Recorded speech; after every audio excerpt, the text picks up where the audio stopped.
Hello, ladies and gentlemen. Welcome to Season 1 of the National Sparc Champions League. Week 1 coming at you right now from Chicago, Illinois. The Chicago Shield will be hosting the Montreal Infinite here in the first ever regular season of Sparc. Montreal Infinite, 3 players representing them today. Vera Mental as the captain. The number 2 will be Joe Beast. And the number 3 will be Veer Stone 420. On the other side, the host team, the Chicago Shield. Winter Soldier will be representing as the captain. And the number 2 player will be Ding Chavez. And the number 3 player, Desperado. We saw Chicago Shield be pretty dominant in the preseason. We'll see if that carries over to this week 1. And each player will play once against another player from the other team in the usual match of Sparc. Take a quick look at how to play. Here is how Sparc works. Throw and catch only your ball. Use your shield to deflect, but it will disappear after deflection until you throw your ball again. Be sure to throw the ball past the foul line and aim for that strike zone. More strikes means a bigger and faster ball to nail your opponent with. But whatever happens, keep dodging. If you get hit, your opponent scores a point.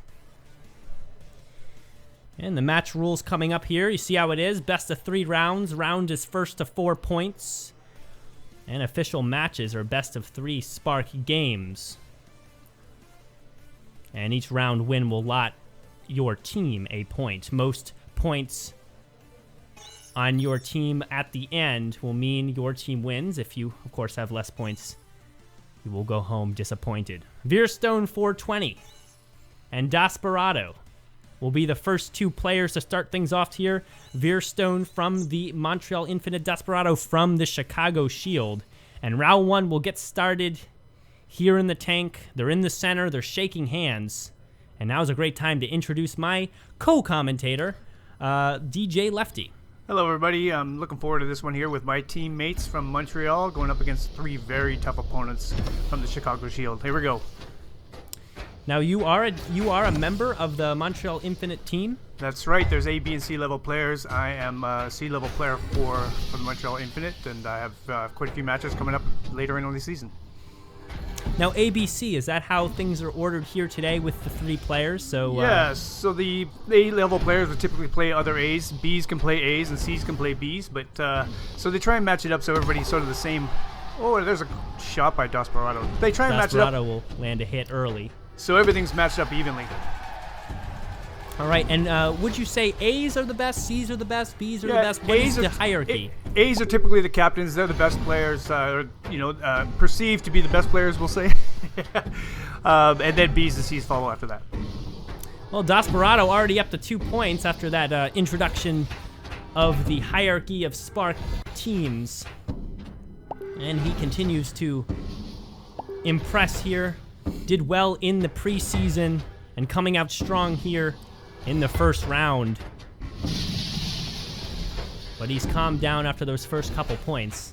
Another important question is there a easy way to advance between C, B, and A, or are you kind of stuck in those hierarchies? Absolutely not. Everybody's always improving, and once you get better, you can't have somebody who's sort of a C level player playing, or an A level player playing a C level, but you're always improving, and people are always able to move up. Once we move up, we'll have to add more players, and the league gets bigger and bigger and bigger.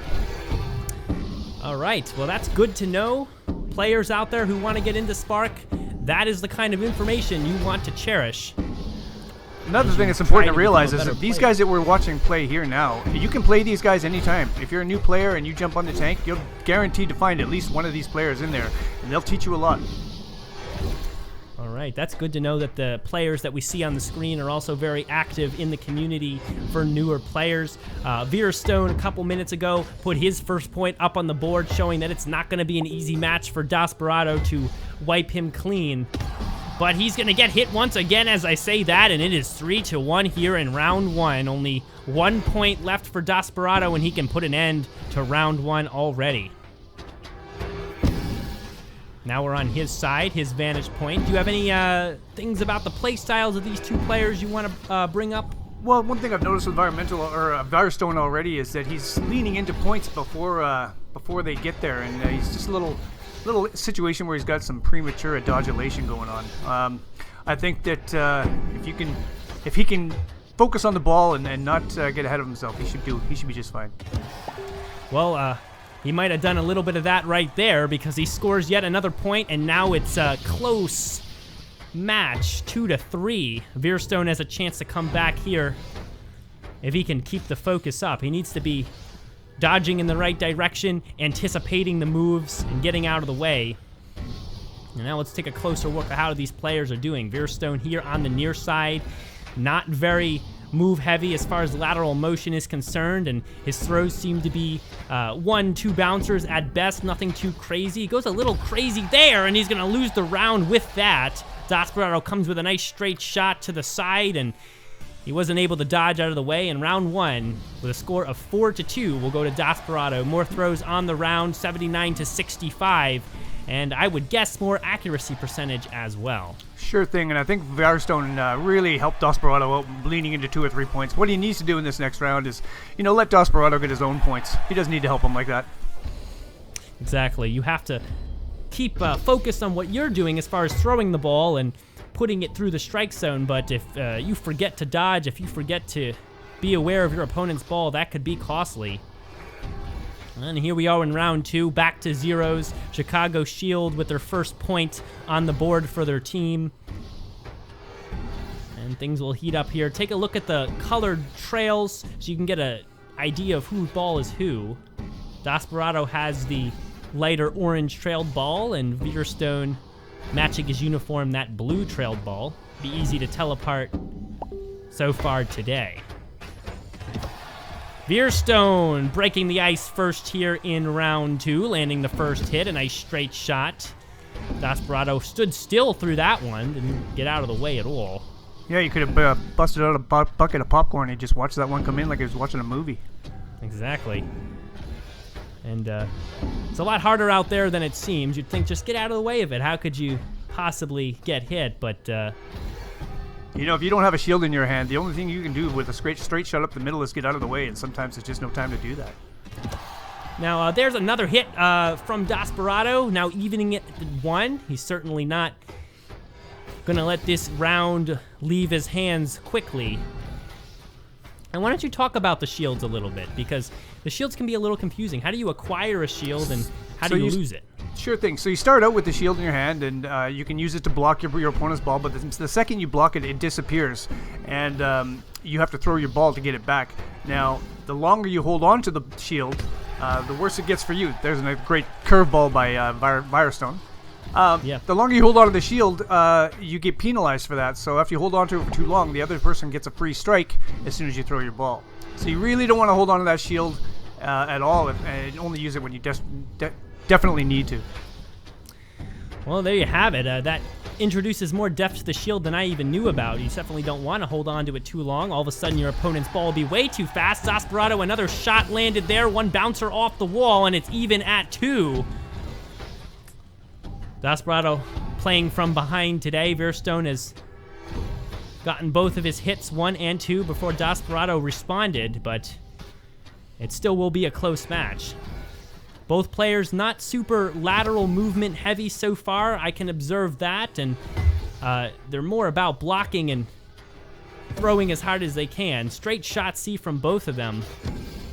That's their play style so far.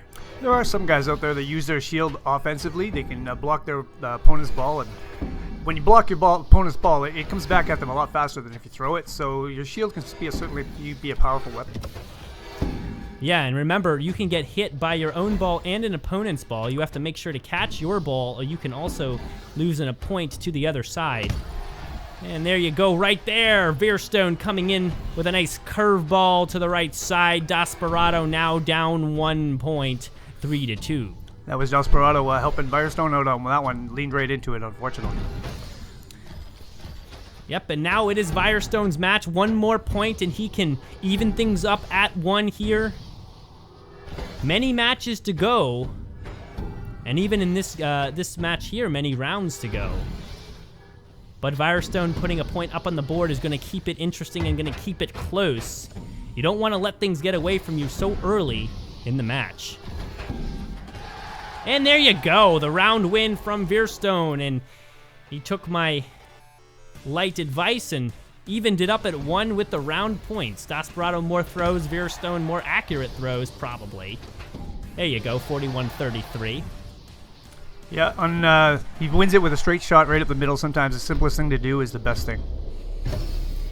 Exactly. Can't get any more efficient than that. No bounces off the wall and 1 point for yourself. 1-1 here in the teams. Montreal 1, Chicago 1. This next round will decide the first game and give one team the advantage here going into round 2. And it's a little bit more of an advantage than you might think, because not only does it give you 2-1 in the team score, but now you have the advantage in the round. So even if you lose the next round and win the one after, you'll still be on top. Or you can put it away early in the next round, and the other team won't even have a chance to come close. There's Desperado with a couple of shots right there. Firestone getting hit by his own ball immediately after getting hit by Desperado. Getting double tapped with the spicy hands of Doss on the other side there. Yeah, and that is the worst way to suffer here. Not only losing to the opponent's ball, but also missing your own. Firestone will respond quickly with a shot and make it 1-2. But I'm sure he's reeling still from that mistake earlier. Desperado seems to be a little bit in control right now, moving his ball quickly back and forth. Strikes still low for both team members, so not too important right now. Strikes can get up to, what number is that, actually? What number can strikes max out as? The maximum number of strikes you can get is 45, and quite frankly, I've been on the losing end of that 45 strikes, and it is a ridiculously fast and huge ball you're trying to dodge. Again, though, it's just as easily to get hit by your own ball when you're throwing it with 45 strikes. Yeah, so there are positives and negatives to having or defending against a ball of that speed and size.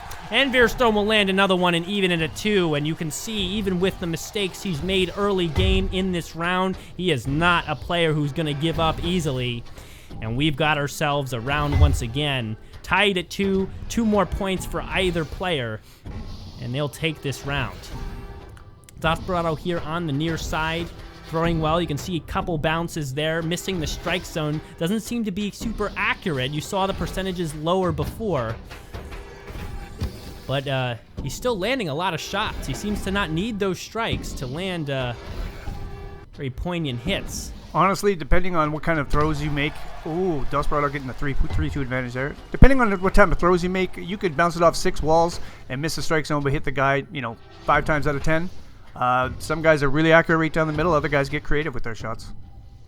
Yeah, creativity is going to be key here, especially with 2 players that seem to be so evenly matched. Desperado, who landed one a second ago, is up by 1 point and only needs 1 more to put this round away.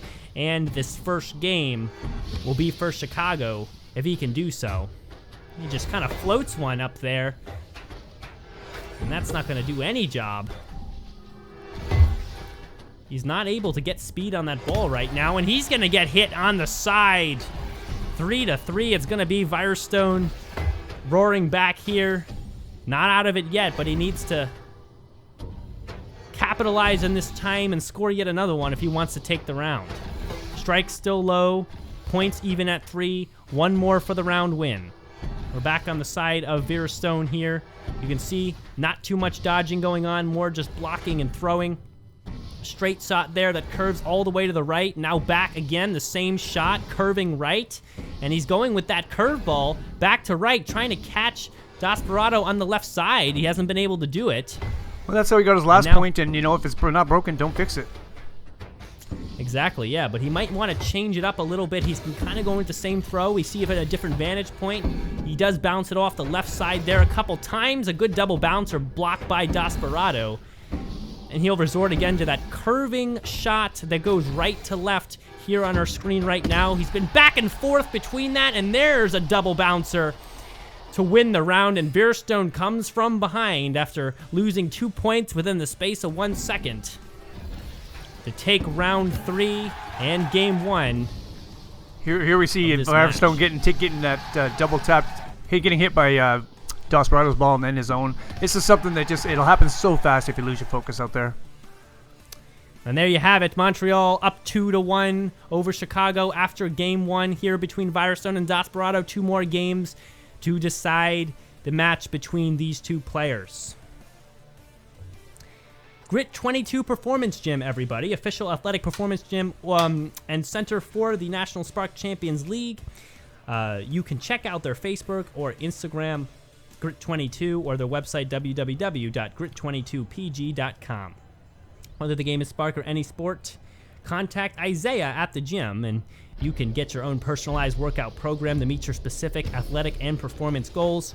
Gym is located in central Pennsylvania in America, but if you're not anywhere near there, remote programs are also available. Highly recommend them for your workout goals. Game 2 has begun here. Round 1 kicking off 0-0 so far. Virstone versus Desperado.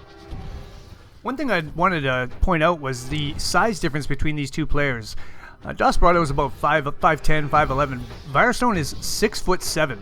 He's an absolute giant out there. And there's advantages and disadvantages to both being short and tall, but there's a huge difference between these two players. And now, does that reflect in the game itself on your avatar, or only outside? It does. In the very first handshake between these two, you can see the size difference. It's just astronomical. And if you notice, the legs are not represented. Oh, great curveball by Dosser. Lands a hit right there and makes it 1-0. So there's no legs on the player. So if you're taller, balls are more likely to go underneath you. But you obviously have to duck a lot more if it's a high ball. So there's advantages to both, but for the most part, if it goes anywhere in the lower half of the body, Virus would be pretty safe. And there you have it. Your height will make a difference out there, and you're going to have to play to your strengths and to your opponent's weaknesses. Desperado should look for that and try to aim higher because of the height difference. It's going to be harder for Virstone to move out of the way, and Virstone lands another hit there again, another right-to-left curveball right down the middle. He's been throwing like that all day, and into game 2, not changing his strategy one bit. Yeah, both these two guys have amazing curveballs. I would say Desperado has one of the best curves in the game for sure. And we'll see if he can turn that on here as he continues into game 2. Montreal has been on the side of victory so far. So Desperado, who's still a evenly matched player with Virstone, but he needs to start taking some more control here in game 2. We're on the side of Virstone here. You can see Virstone's trail has changed. Desperado lands another hit. Another right to left curveball. And nothing better than that, it's been seeming so far. You see the trails have changed. Virstone now with the lighter colored, more orange trail. Desperado with the blue. They switch colors every game, so in game 3 it'll be back to the same colors as game 1. And we'll flip back over to the side of Desperado. Take a look at how he's doing. Another left to right curveball right there. Now he goes top side, a couple bounces. It's blocked back towards him, but not in the direction of his head. And he'll go to the left side again. Another triple bouncer there from Virstone. Tried to change it up a little bit, but no luck. Double bouncer on the right side. Couldn't get through.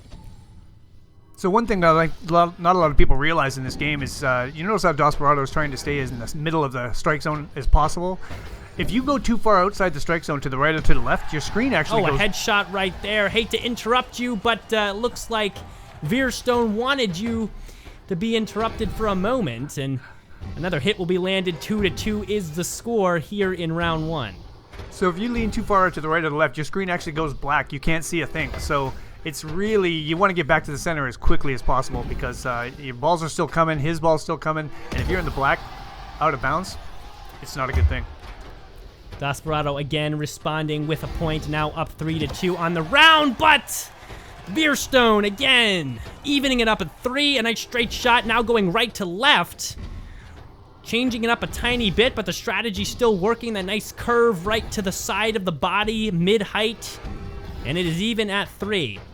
And now you're saying it's all about, is it a glitch now that we're talking about? Or no, it's game? Part of the game. There's only out of bounds. You'll notice they're both standing on a circle if you look at the floor underneath them. If your head gets anywhere near anywhere outside of that circle, your screen goes black.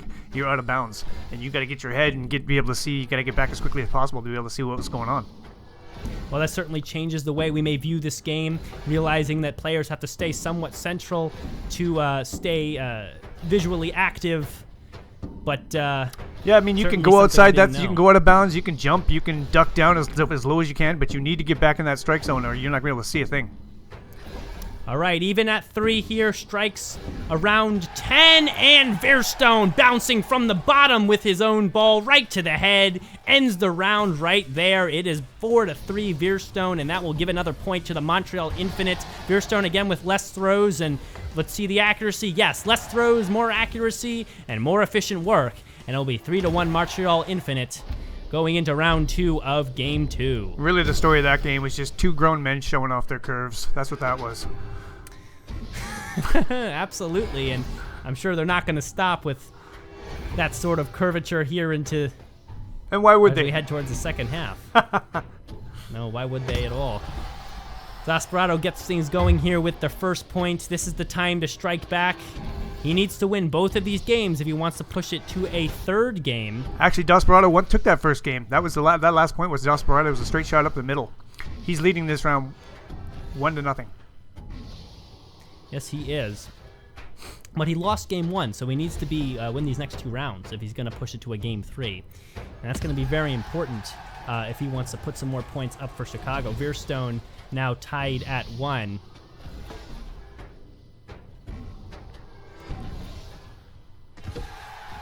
And Desperado will return very quickly, 2-1 now. And let's see if he can continue to rack up those points.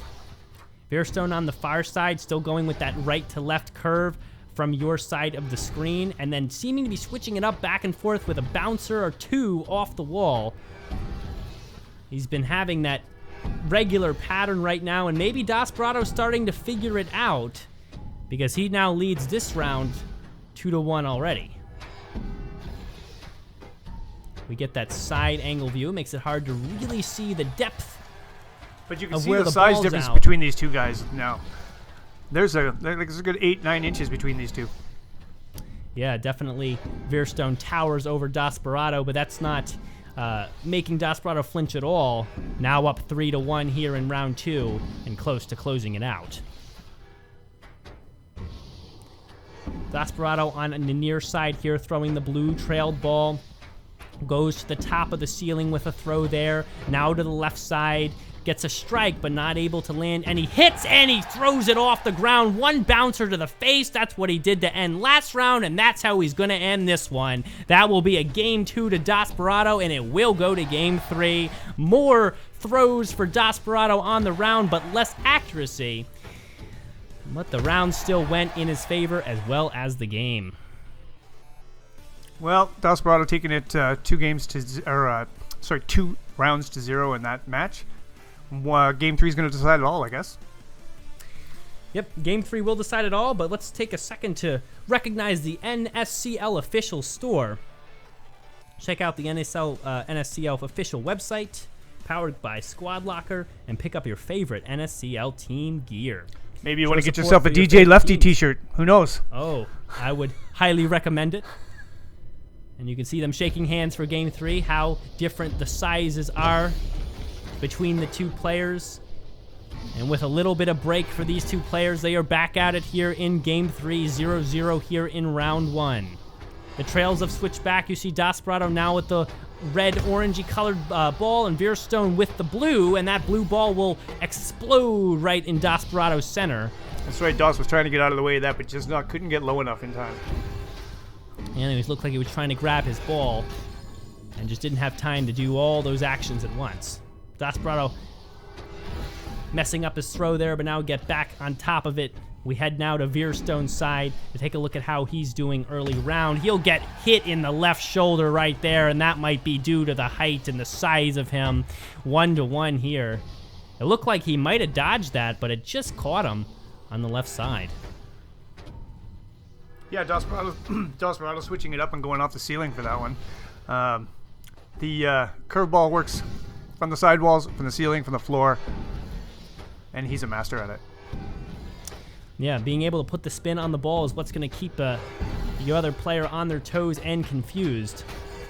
And Desperado's been doing a good job of that here in the last couple of rounds. You see he's been changing it up a lot. You see he goes right side there, now back to left, but using the ceiling for his direction. Now a straight shot.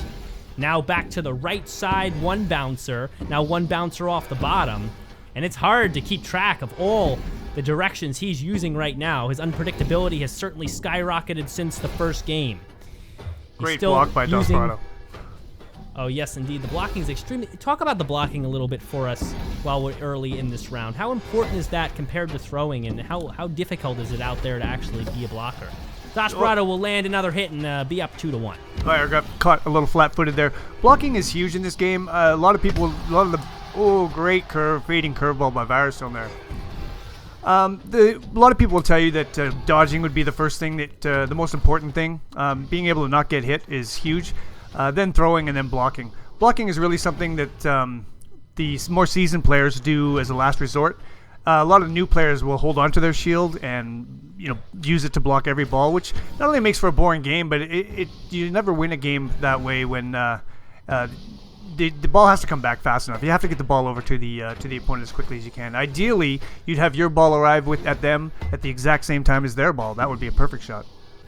Yeah, and we've seen certain situations of that, like the time in Game 1 where Firestone was hit by both his ball and Desperado's. That is the strategy. Send both balls the other way at the same time. Firestone lands another hit, and now he's up 3-2, trying to turn the tables here in Game 3. Desperado, a slow little squib shot there off the bottom. Not much power on that, but he'll recorrect himself and keep throwing. He needs to land a hit here if he's going to even it at 3 and try to turn this round back towards his side.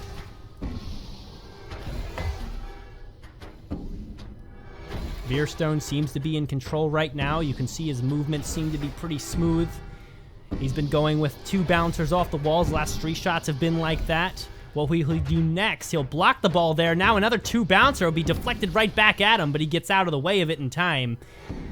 And now we'll go for that usual left-to-right curveball we've seen so often. Now going crazy on the ceiling, a new pinball-type shot for him. He'll head back right, but too little too late, as Desperado lands another curving hit from the left side and evens it at 3, and now it's anybody's round here. As the first round of Game 3, Firestone puts an end to it. So Desperado ties it up at 3, and Firestone comes back and gives him a taste of his own medicine with a great curveball to win it. Yeah, we've seen that all day. The curveball, left to right, right to left from both of these players, and it will continue to be like that. Firestone again with way more accuracy into that strike zone than Desperado, which has not necessarily meant a win, but it has meant possibility to use the strikes more effectively. And now with the team points even at 3, it is going to be down to these final 2 rounds to see who will take the first match. And now that is an interesting thing to mention. With the team points actually even at 3, 2 more round wins, one for Desperado, who gets hit right there, and one for Firestone, would actually keep the game tied at 4-4. So the match might go to Firestone here if he loses this round and wins the next, but the whole overall team points will stay equal. That's right. Every round is worth a point. So if you can dispatch your opponent in 2 straight rounds per game, that's perfect. But great curveball off the ceiling by Desperado. Yeah, that was a downward curving throw, and Firestone could not even see to get out of the way of that, it seemed. Absolutely. So if you can win more rounds than your opponent, the final score in matches sometimes is a moot point. Well, there you have it, and it's all about your team points, but that winning a match is always nice too for your own self-positivity and self-confidence. And now we're tied at 1 here in round 2 on the side of Firestone with that blue trailed ball as it flies all over the place to the top left, now to the middle. Now he goes back for another 2 bouncer on the wall, curves it right there, just missed Desperado's head. And Desperado will block the other shot back to him and hit him right in the middle and make it 2-1. Firestone now needs to be on the offensive here, down 1 point. Though he does have the cushion of having a round win already, he can eat this one and win the next one if that's what it's going to come to. Yeah, these are 2 very, very evenly matched players. Another curve by Desperado. And he'll make it 3-1 here. And again, Veerstone, like I said, has a round to eat. But I'm not sure if that's really what he should be strategizing right now. Desperado has seemed to be very hot and cold this game, and all of a sudden will go on 2-round win runs, and then sometimes just go dark for a couple rounds. And Veerstone might have heard me say that there as he brings it closer with another point, 2-3.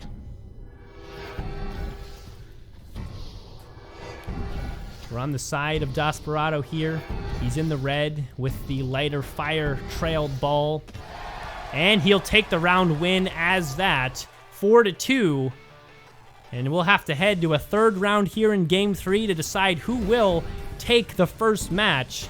Desperado with more throws than Veerstone, but Veerstone again with the accuracy percentage higher.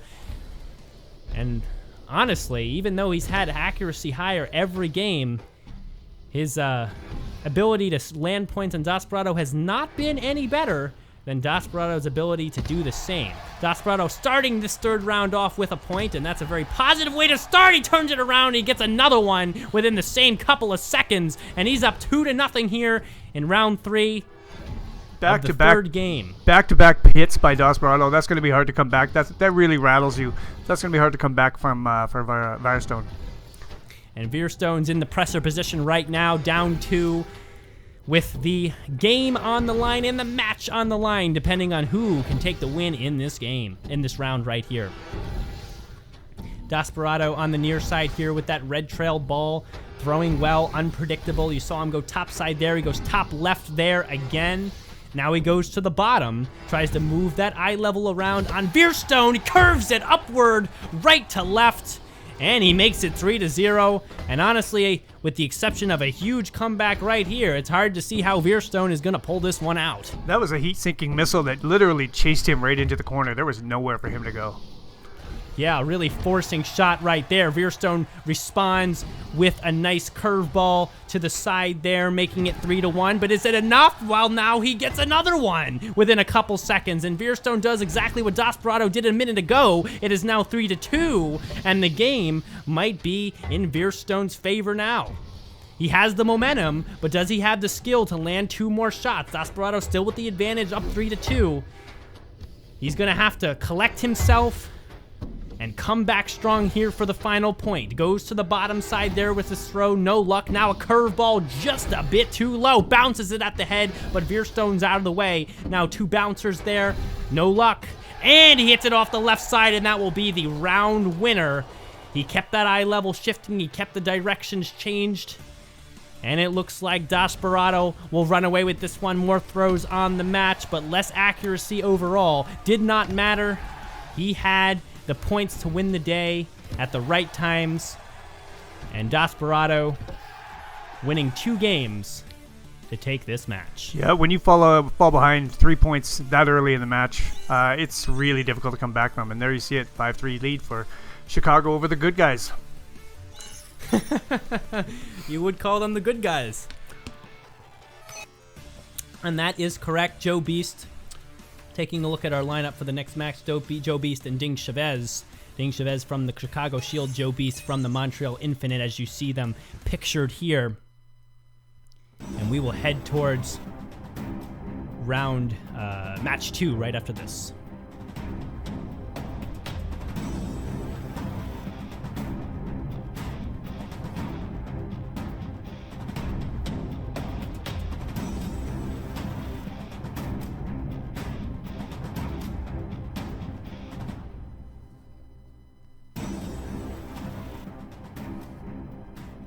There are the National Sparc Champions League social media handles. Please check them out and give them a follow and a like and a love, or whatever you want to do. And because they've certainly put on a great production here today. Ding Chavez and Joe Beast in the center, readying up and shaking hands and out of their sides in the tank. And they will begin match 2 with a Fury here. Now these two are so evenly matched. We're in for a real treat here. This should be an incredible match here. I'm really hoping for a close one, just like last game where it really came down to the last point there. We have Ding Chavez, I believe, is on our near side here with Joe Beast on the further side. They seem to be more even in height, which might make for an interesting change of pace from the first match. You know, you'll notice with these two guys, both of them use the angles a lot more, a lot less curveballs, a lot more creative shots off the ceiling, 3 bouncers off the wall. They use the spin quite effectively. These two are really two of the best in the game. And you can see they've already been pretty evenly matched so far, both of them trying to take advantage of the strategy to throw both balls back at each other at the same time, and it seems to be both balls are moving in simultaneous movement back and forth. And you can see how quickly they got up in strikes, 13-12 already. The ball is moving infinitely faster than it was in the last match, and real early on as well. Yeah, strikes are quick, but points seem to not be racking up yet. I'm sure they will soon. Both of these players seem to be very accurate, but just need to settle in here to the game. Still, now we're up towards 20 strikes and not one hit landed yet. It speaks to the dodging ability of these two players. Ding Chavez with more strikes by 6, but both balls big and fast. Yep, Ding Chavez, we call him the sinister minister around the league. He's absolutely one of the toughest players one of the toughest opponents you can face in the game. What makes him so difficult? His unpredictability, his speed, or he does something better than most, most, and that is to anticipate where you're going to be, not just necessarily where you are. He throws to where you're going to be, and he does that better than anybody. The level of anticipation and the level of concentration that he has, you find yourself walking into balls just like that. With Joe Beast moving over to his left there. Yeah, Joe Beast moved right into that one. But Joe Beast responds in likeness. You'd figure that after the strike count for both of these players being so high, and we're even at 1 here in this round. Very, very even so far with strike count, with movement, with ball unpredictability, and now with trading points right there early in the round. And they just both scored, which resets their strike count to 0, and they're already back up to 8-6. I mean, these two are two accurate, deadly players. Yeah, they move fast and they move with purpose. Joe Beast letting up another hit to himself right there. Ding Chavez now up 2-1. Chavez here has the bluish, purplish colored ball. Joe Beast seems to have sort of a green. The colors are sometimes hard to tell, so if always feel free to jump in and correct me, DJ Lefty, if you feel my color. They're typically blue and yellow and red are the 3 colors. All right, well, there's a round win right there. That was turned around so quickly, I didn't even have a chance to.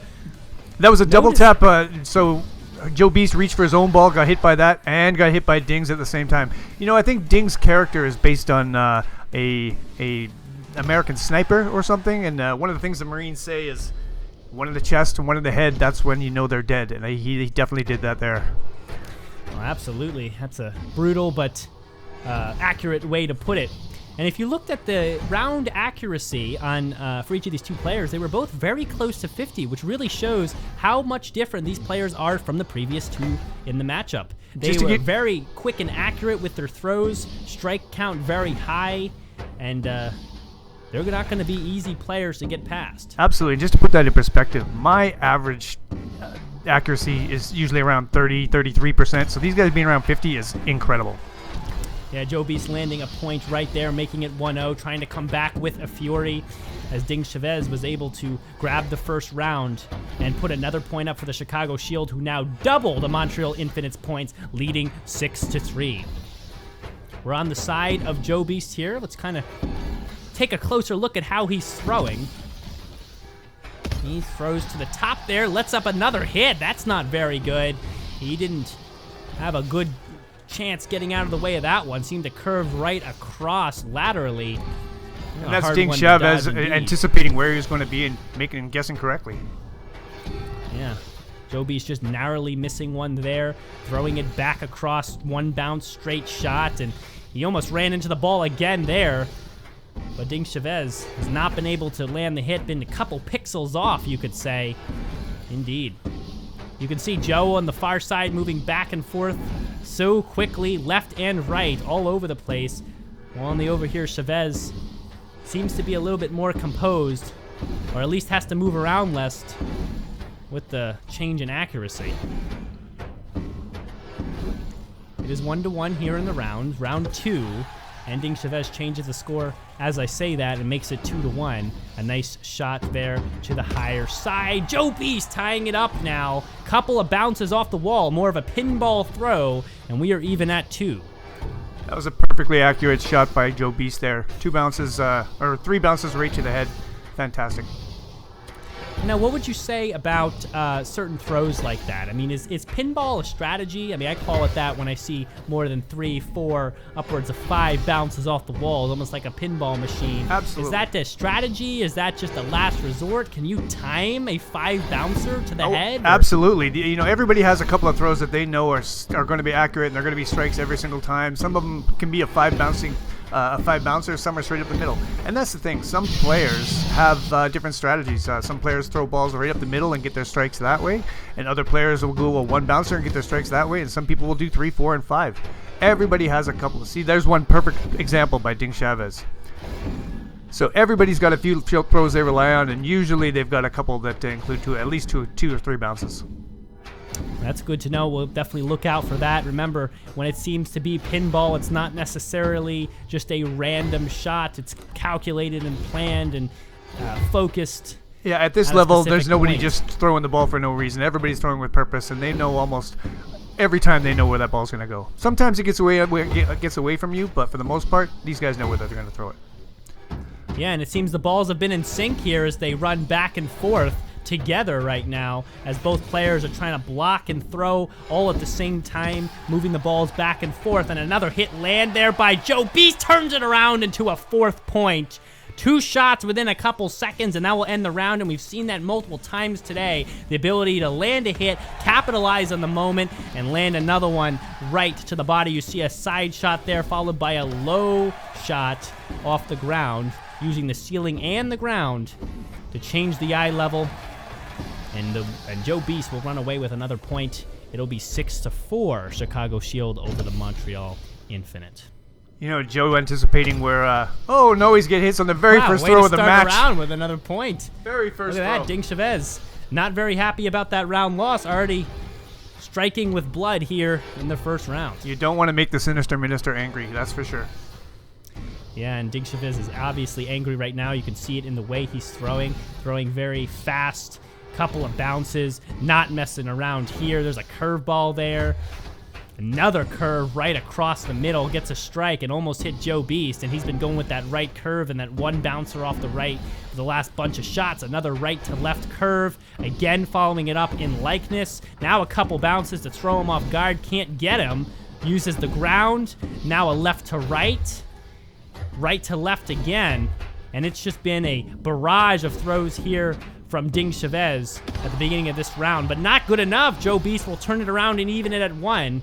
For all of Ding Chavez's active throws, he didn't land any points. Nobody does have a 19-0 strike lead. Oh, and there he takes advantage of it. Yeah, and he went parallelogram in the shape the trail made there and hit all 4 facings to make his 2nd point happen. On the side of Joe Beast now, him with the lighter colored ball, the yellow, I guess that would be. And they're low on strikes right now, but still, it seems the balls are moving so much faster. Is there throwing speed in this game? Can you throw the ball much faster or slower? Absolutely. Couple points traded right there, 3-2, by the way. You can see some frustration on the part of Joe Beast there after that last hit. Absolutely. So when you throw the ball, you'll notice when these guys throw the ball, you'll notice that there's a streak that goes behind the ball. The longer you can make that streak with your arm, the faster the ball will go. So if you throw it like a discus, it's going to go a lot faster than if you threw it like a baseball or frisbee. So you really want to get long swooping throws. Those are going to be the fastest. All right, that's good to know. That will give some insight into how these players are throwing.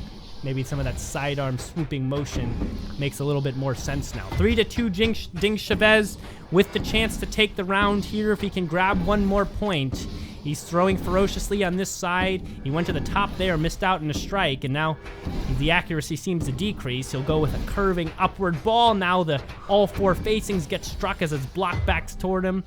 Now a nice ball right to the center, but it's blocked away. 2 bounces off the wall, and Joe Beast is able to get out of the way Ding Chavez with not too much trouble getting out of the way of Joe Beast, and he'll face. turn it into a win. Great curveball off the wall by Ding Chavez there. You know, it's really fun to watch these guys. They're doing everything right, blocking well, dodging incredibly well, and their accuracy is just through the roof. And Chicago Shield continues to batter Montreal Infinite with the round wins over and over. See Ding Chavez with a little bit more accuracy than Joe Beast, but they're all about at 50% overall. And we will head to the next game. It is 7-4 Montreal. Chicago Shield 4-7. Montreal certainly not in the lead here, down by 3. And this is CCP Games coming up here, developers of Sparc. We thank them for their support and this awesome game, Sparc. Try Sparc yourself. Pick up a Sparc VR on the Oculus Store, or Steam, or PlayStation, though you will need a VR headset. Give it a try. Meet some of these great players you see right now. And learn how to become a master. This is one of those special games that happens to be cross-platform, so you can play players that have PlayStation. And say your buddy has an Oculus or a Quest. You don't have to have the same system to be able to play this against your buddies. And like I said, if you see any one of these players in the tank, all of them will be more than happy to give you some pointers and show you, the basics and how to play. The community of Sparc is incredible. The community of this game is unlike anything I've ever seen. Everybody's really nice, really kind, very nice to new players. You just don't see that in other games. Yeah, that kind of positivity and, willingness to help new players is exactly the kind of environment that needs to be for a game this complex. Joe Beast landing an early hit here, needs to come out and do it again. Honestly, there's no time to let that happen right there. Ding Chavez will land a hit that seemed to be straight down the middle. Joe Beast didn't even move, and now it's even at 1. And the momentum might shift to the side of the red again. These two are so evenly matched, and they both have such huge arsenal of shots that they can make that sometimes it's going to come down to the simplest throws and the simplest techniques that are going like a straight shot up the middle, just like that by Joe Beast. That may be what ends up winning this game. Yeah, and if he can keep doing that, he can maybe put this round away and even it up. But right there, he does a big blunder. Lets up 2 hits, misses his own ball second time today, and Ding Chavez capitalizes and hits him at the same time. And now it's 3-2 Chavez. The round may be almost over here as we begin game 2. Montreal Infinite needs points here. They're down 3. Still a lot of Sparc left to play today, so points can still shift. But Joe Beast needs to shore up his defenses and start throwing a little bit better. The trails have changed here for game 2. You can see now Ding Chavez with a red trail and Joe Beast with a blue. So keep an eye on whose ball is who. When you get down like this and you need the win, you need to come out with the points. Sometimes this is the time this is the point of the game where you need to try something new, try something, try using the angles a little bit more spin, something like that by Joe Beast. You really got to pull something that you wouldn't normally do out of your back pocket. Yeah, and Joe Beast has been dodging well right now. Blocked the ball a couple times ago and has stayed out of the way of it right here. Another good block as he pinballs it back to the side of Ding Chavez. Another 3 bouncer off the wall, but can't land a hit. And we're under the side of Ding Chavez, and we'll see it from his vantage point, and his vantage point is not good as Joe Beast lands a 3rd hit, and now we'll have a chance to take this round. He really could use this win right here. Ducks out of the way, sorry. But Ding Chavez has 22 strikes, so it certainly will be impressive if Joe Beast can keep out of the way and still land a hit right here. We saw Joe Beast going behind his back there for a few shots and then getting hit right away. Sometimes, like I said, it is the simpler things that are going to get the job done. Yeah. All right, here watching Chavez play right now. He does a couple bounces off the wall there. Now 1. Now back over to Joe Beast. We'll see it from his side. Ding Chavez using the ceiling to his advantage. As many shots to the ceiling right there. 1 bouncer, 2 bouncer. Now a 5 pinball right and left. Can't land a shot. And Joe Beast is still able to stay out of the way. Using the ceiling here, the ball is fast and big for Ding Chavez, and that's going to be the round. 4-3. Ball was too big and too fast for Joe Beast to dodge it any longer. He needed the hit early, could not get it, and Ding Chavez will take the first round here in game 2. When he made that shot, the strikes were 35-4. What a great display of dodging by Joe Beast on that game. Yeah, and do not think just because Joe Beast has been losing to Ding Chavez that he's any slouch. His dodging is exceptional. His throws have been extremely accurate. Both of these players more accurate than the previous match. Ding Chavez has just been a little bit better on the throws that mattered. 8-4, Chicago to Montreal. Still some Sparc left to play, so a chance for Montreal, absolutely. But they need to start making that change right now. We're in round 2 of game 2, and it's 0-0 as we head into another round. And hopefully Joe Beast can start off a little stronger and not let things get away from him so quickly. Not a good way to start, as I finished saying that. Ding Chavez landing an early hit, and it's 1-0. But I think if he can stay away from that right there, 2 quick hits, now down 2-0. If he can stay away from what's happening right now, he might have a chance, but not a good start for round 2 for Joe Beast. He will turn it around, land a nice hit to the middle right there. It is 2-1. And so much action early in this round. I have trouble getting the sentence out. It's interesting. Sometimes a round will go for 120, 130 throws, and sometimes they're over in 40 throws. What's important to note is these players, they don't have a... Look at Joe Beast point right there. Tying it up. These players are like, let's not let the commentators finish the sentence. Another one. Quick round right here. 3-2, Ding Chavez. I think you might have hurt Ding's feelings with that last throw. Yeah, and Joe Beast needs to work right now. 2-3, still with a good chance to come back, but he has to land hits. He has to be moving. Because if he continues to take too much time, the strikes will build up on Ding Chavez, and another point will be almost inevitable. Notice how Joe is going right up the middle right now, trying to build up his strike count. He's trying to get that bigger, faster ball, and then he's going to get creative. There we go. We could use that creativity right now, Joe. Montreal Infinite could use that creativity, and there it is. Another nice shot, tied at 3, and now the round's in anyone's hands. Perfectly executed by Joe Beast there. He set him up for that with all those shots up the middle, and then went right off the ceiling.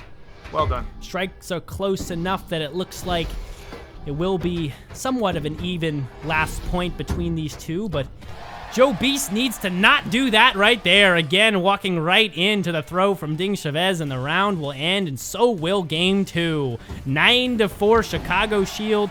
Match 1 throw, game 2 throws and accuracy slightly in Ding Chavez's favor. Dodging efficiency somehow still for Joe Beast, just didn't do it when it counted.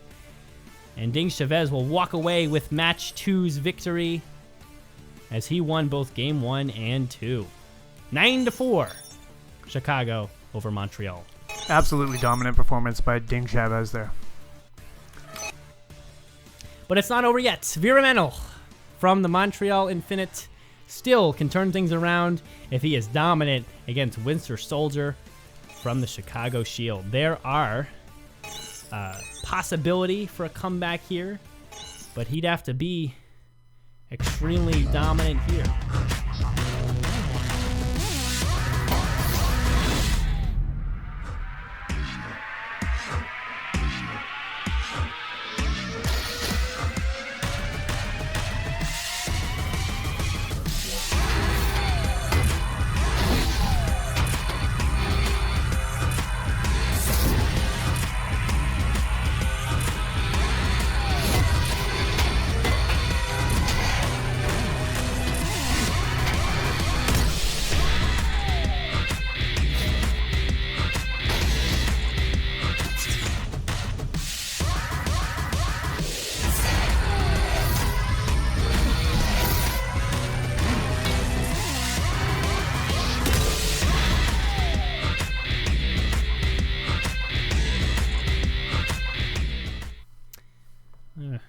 Nice showing of what Sparc can be. A beautiful game, absolutely. I don't know if you noticed, but in that commercial there was a you could see a couple of players standing outside of the tank. When you're waiting to play, there's 4 people are allowed in a tank at a time. And when you're waiting to play, you're sort of on that outside space, and that's where a lot of the social aspect of this game comes into play. People are talking and getting to know each other. So I definitely encourage new players to jump in a tank with some of these experienced players and really sort of soak up some of that atmosphere. They'll really like it. Viramental lands the first hit of this round, and the experience is really at its peak right here. These are the two captains from the two teams going up against each other. Viramental making it 2-0. Do you want to talk about what these play styles are and what we should be expecting? What you could probably expect from Viramental is a lot of that. A lot of bounces off the ceiling and weird angles, and the ball's changing direction when it hits the wall or hits the ground. Winter Soldier is probably one of the most accurate players out there. He's so relaxed and so calm, and such a nice guy too. Even when he beats you, you can't help but like him.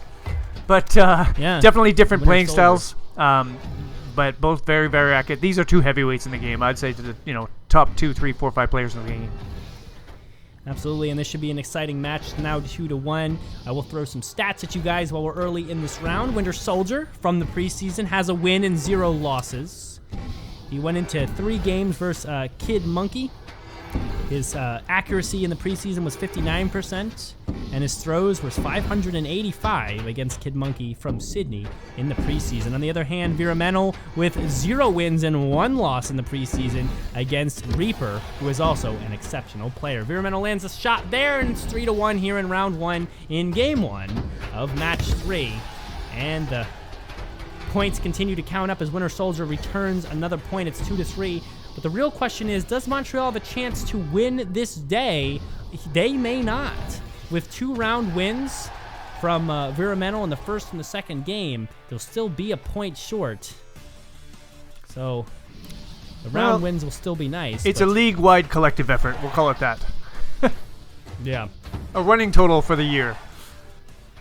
Viramental will put an end to this match here. This round here, and we'll head into the second one. I will ask, so that how does the scoring work? So these points we see in the top left, those are not just for today. These points will carry over for other matches across the regular season. So what we're trying to do here is, what they're doing with the regular season is establishing the order for the playoff rounds. So just like in any professional sport, the higher you are in at the end of the season, the higher your standing is when it comes playoff time. So it's going to determine who plays who come playoffs. So if Viramental can actually win 4 rounds in a row here, it'll actually put it in a position where, even though they're 1 point short of Chicago Shield in this particular week, they're still only within 1 point going into the following weeks. There you go. Viramental lands a shot here to start off round 2, and it looks like Winter Soldier is going to have a lot of a struggle, though Montreal Infinite certainly could use to gain some points here, so they don't go in with such a deficit into the second week. So interesting. Oh, great. Winter Soldier bouncer right from there, Winter Soldier. responding in likeness. A good throw. And One of now the it's even at interesting 1. things about Winter Soldier is this gentleman is a middle school teacher by day, and I asked him once, "Do your students know that you're one of the best players in the world at this thing?" And he said, "No, I just mentioned that I play this game, and I'm curious to know if any of his students are watching or if they're fans of the game, because he easily could have a really huge fan base just based on his school alone. So I hope some of his students are watching." Yeah, I hope he distributes this incredible display of experience out to his school. There's a trading of points right there, Viramental and Winter Soldier. And if you're if you're a student of Winter Soldier or from the same school as him, welcome to Sparc, and I hope you're enjoying the match so far. Winter Soldier not winning the first round, but evening things up here in the second, and has a good opportunity here if he can keep the momentum on his side. Viramental here on the near side. You can see with the lighter trailed ball, that yellow. Winter Soldier on the far side with a nice blue trail. So be aware of whose ball is who. And Viramental seems to be going with straight shots here. Very short in the way he throws. Really wants to get rid of that ball. And Viramental will land another shot, and it'll be 3-2. Interesting note, Viramental and myself are the only 2 Canadian players in the league. Him from the East Coast, and I'm from the West Coast of Canada. We've got players from Great Britain, players from Germany, players from the U.S., from all over the world. Tied at 3 as Winter Soldier evens it up, lands another shot. And And now it's going to come down to this last point to see who takes round 2. On the side of Viramental here, throwing that red or yellow trail ball. Blocks one right there, goes with a 1 bouncer off the floor. A couple of bounces on the left side there. Is able to just dodge out of the way and throws it top to bottom, trying to keep it unpredictable. He does, but it's not good enough to fool Winter Soldier. Again, top to bottom with the throw, a lot of pinball. Now he goes left to right, nothing there. Throws just straight, gets a strike, but no landed shot. He just gets off to the right, 3 bounces off the wall, the ceiling, the wall, and the win goes right to the hands of Viramental. Winter Soldier desperately trying to get it back into this one here with a couple of quick points, but just a little too late. With Viramental taking the first game, 2 matches to 0. And there you have it. Viramental coming back with the Fury, trying to decrease that deficit here under Chicago, and it's 9-6 as we head to the second game. Again, the Grit 22 Performance Gym, official athletic performance gym and center for the National Sparc Champions League. You can check out their Facebook and Instagram or their website at www.grit22pg.com. Game is Sparc or any sport. Contact Isaiah and get your workout program created so you can meet your goals. Gym is located in central PA, but remote programs are available if that location is far from you. Viramental Winter Soldier starting in game 2 here. Now we're in round 1, 0-0, and the score is 9-6 Chicago. The deficit hopefully to be decreased by Viramental if he can take a couple more rounds. You can see he's on the near side here. We're in game 2. The trail colors have switched off. Viramental now landing that nice blue trailed ball right to the head of Winter Soldier. He goes for a 1 bouncer off the bottom, and it curved right across his headspace. And Winter Soldier here with the red trailed ball on the near side as we get his vantage point. You can see how the colors have changed. But the players have not. Both very experienced and active here. And every throw is meaningful. Every throw is a chance to gain an advantage on another player. Rarely will you see a mistake out here between these two captains. Yeah, in my opinion, Winter Soldier is one of the best dodgers out there, so it's pretty interesting to see him go down 2 rounds to 0 twice in the first match there. And I think that speaks more to the skill of Viramental and less to the detriment of Winter Soldier. Viramental is one of the best players in the game. And has just been able to catch Winter Soldier right in the body and the head even multiple times in today's match. Just been a steady stream of blue balls right to the face. And when you put it that way, it doesn't sound very pleasant. Viramental, another blue ball to the face. There you As go. you said it, 2-1 now here in the first round. It is game 2. And Winter Soldier's going to have to turn things around if he wants to regain momentum. The momentum has been not in his favor. He has been scoring points, so it hasn't been a blowout. But Viramental has been more consistent in his ability to put numbers up there on the board. Absolutely. Sometimes the scoreboard doesn't really tell this tale of the game. I mean, in that last... There's where I've been Winter tying it up. But in the first game there, it was 2-0 for Viramental, but... the games are all 4-3, 4-3, 4-3. Extremely close matches. Absolutely, yeah, and it's down to the wire every round, and again, tied at 2. It's going to be a close match no matter how you slice it. Hopefully it will slice in the favor of Viramental as they need the points. It looks like Winter Soldier's had a little defective ball going on here. He made a miss throw, and it's just floating around in front of him. And that's not good because who knows how long it's going to take that ball to ever get back to him. It looks like it might be returning to him. It bounces. There's some sportsmanship by very Viramental. Slowly, and as I say that, he tags him in the head. I mean, you got to capitalize on these situations, and it looks like the ball will Now there's a return. glitch. Now there's a glitch. Look at the ball. Unfortunately, there's a glitch still, Viramental. Letting him get that sorted out before he makes his next throw. Viramental is nice enough to give him time to let the glitch short out, and while he's doing that, this is a great time to check out the NSCL social media handles, and accept our thanks for your support being here today.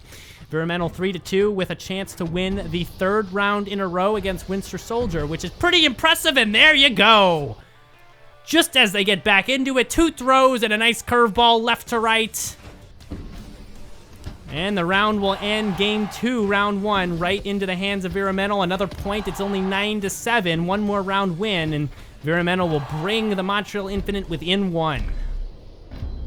This is the kind of match I was hoping to see with these two. You know, trading shots, real close games, and hopefully Winter Soldier can put something together and pull out a couple of rounds here. That would be ideal for the Chicago Shield. Though if you are a Montreal Infinite fan or Environmental, that is the last thing you would want to happen. Certainly early in the season, though, so I'm sure these points that they'll run away with today certainly won't be anywhere near what they're going to end with. But again, the competitiveness is very prominent through every single round. Environmental's not going to let up right now just because he's got 3 in a row. 4 in a row is certainly on his radar screen. Winter Soldier here on the near side with the red-trailed ball. He's throwing well, but he's just missing Environmental. Another curveball right off the ground there. He's not able to grab it. Now he goes left top side, and there you go. All the facings were hit, and then Environmental was hit. And that should be a point for him. I don't know what's going on. No, that was a Winter Soldier. That was a Winter Soldier throw. And you know what? He knew exactly where that was going to go. I confused myself here. That's what I said. Winter Soldier with the hit and with the point, but Environmental, just in case he let things get out of hand, he'll put a point up there and tie it at 1. Winter Soldier responds well, 2-1, and this is the first time Winter Soldier has been in the lead for so long. Let's see if he can capitalize this and maybe grab another point for the Chicago Shield. It would be quite a change of events if Winter Soldier all of a sudden took game 2 and pushed it to game 3. But, again, these are 2 very experienced players, and anything can happen out here in the tank. Another point, and Winter Soldier might be nearing winning his first round against Environmental. And you know what's made the difference is his creativity in his shots. He's no longer just throwing that curveball off one wall. You know, he's making the 2-3 bouncing shots, and that seems to be paying off. Yeah, it seems to trying to keep it more finesse-based here, and it's been working. You can see him on this side dodging really well, blocking the ball right there. And not only that, he looks good when he plays. That's, I mean, he's got the best hair in the game, if you ask me, and I think that really helps him in his game. Yeah, you gotta look good. Intimidate the opponent. You gotta look good. Intimidate the opponent with your looks. Well, you know, as they say, look good, play good. That's right. And that might apply here. Absolutely. That's Winter Soldier right there. That's exactly him. Winter Soldier up 3-1. One more point and he can take his first round win against Environmental. Environmental needs to stay focused if he wants to make a comeback here. It would be hard to get 3 in a row right here, but if anyone's going to do it, it will be Environmental. Absolutely phenomenal performance today against one of the best players in the game, and there's a point right there. I mean, it almost was expected with a strike count as high as 25, but now he's only within 1 of tying it up and making it a very close round once again. There's absolutely no quit in either of these guys. You'll never see anybody let up because they think they're too far behind or they've got the game in the bag. These guys will play hard right through to the end. That's the beauty of the 4-point round system. There's a win for Winter Soldier. I'm glad to see him come away with 1, but Environmental probably thinking now's the time to put him away. This is the beauty of the 4-point system, though, as I was saying. You never feel like you're too far behind. I mean, 0-4 might feel that way, but even 1-3, 1-2, you're really right in it.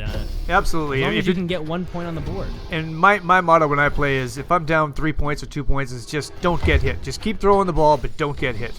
So you can eventually, if you throw the ball enough times, you'll hit somebody. Just don't get hit. And that's what I keep telling myself when I'm down.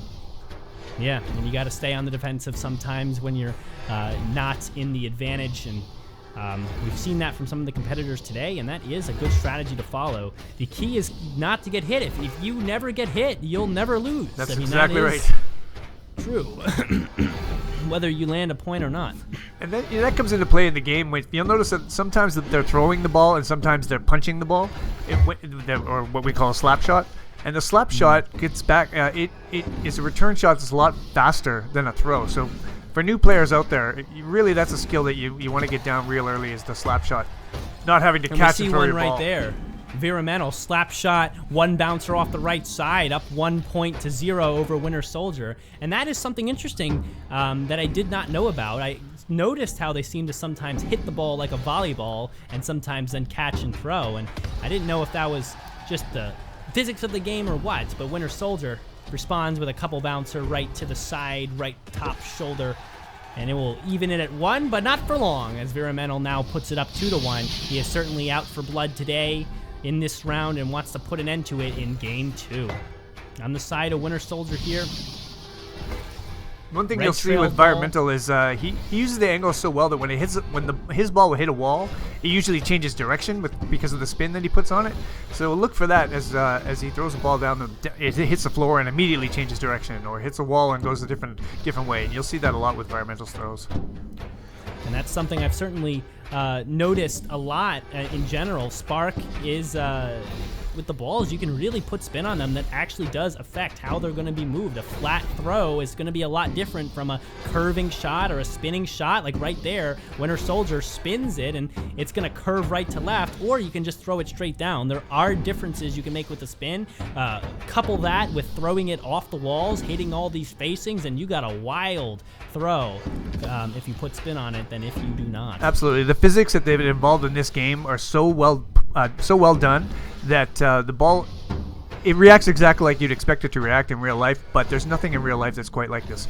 Also notice that on the side of the walls there's these little sort of black markings.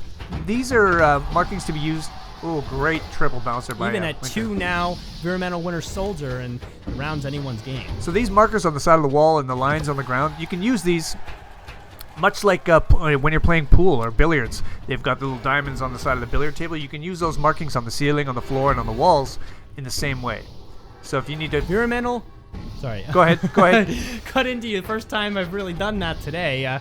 I'm just happy it's been so long that we have been able to not talk over each other. But Viramental, yes, up 3-2 and has a chance to put it away right here and bring this match to a close. Winter Soldier, down 2 points, down 1 on Viramental, and needs to bring it back right now if he's going to push it to a 3rd game. Now's the time to try something unique. Try something you normally wouldn't do. Just throw that ball with, off of 5 walls with spin, and hopefully it hits and see what happens. The 5-wall throw is always the most beautiful to look at, but not necessarily the most effective. But there's a headshot right there. Viramental ducks to the right side and right in to a pinball shot from Winter Soldier. Perfect you throw. Said it, and it happened, DJ Lefty. There Perfect you go. throw. Great throw.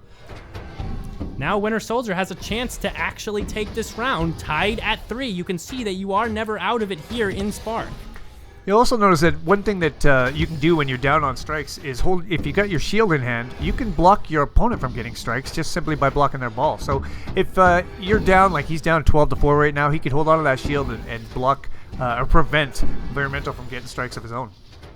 And that might be what he needs to do with the strike count so lopsided to the side of Viramental. Winter Soldier here throwing it now straight back and forth. 1 bounce there. Now he goes 2 bounces to the left side. Now he misses that throw, loses an opportunity, but now 4 bounces. Tried to go parallelogram shape on him.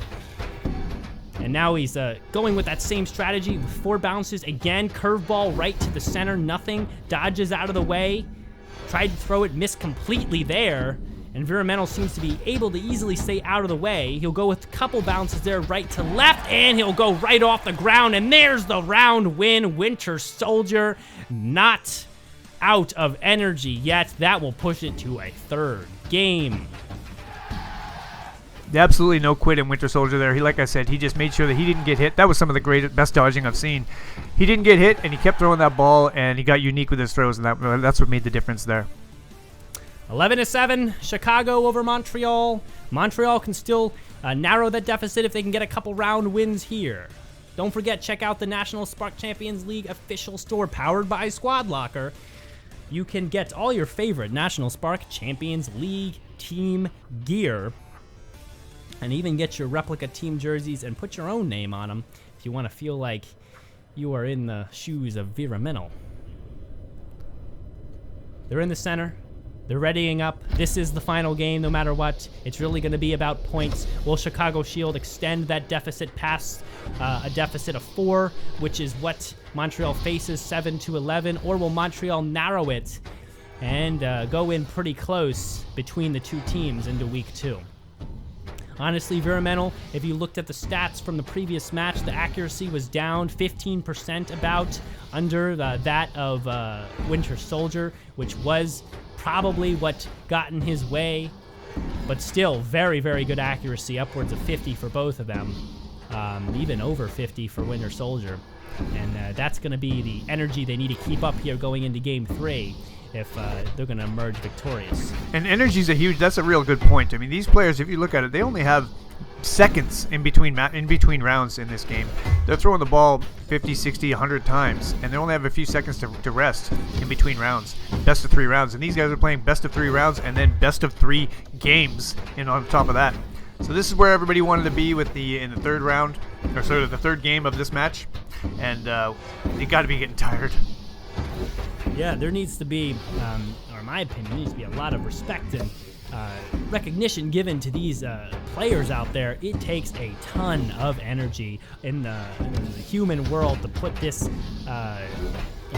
action out there. It is not anything short of a really hard workout. Winter Soldier starting it off with a headshot right there as Viramental ducks right into the ball as it bounces off the right side of the wall near him. And Viramental will respond in likeness, a nice straight shot right to the side, and now it's even at 1 here. This is round 1 of Game 3. And you know, when it comes to energy, to that point, it's interesting to know that a lot of the players in the league are not 20 years old. You know, some of them are more than 50 years old.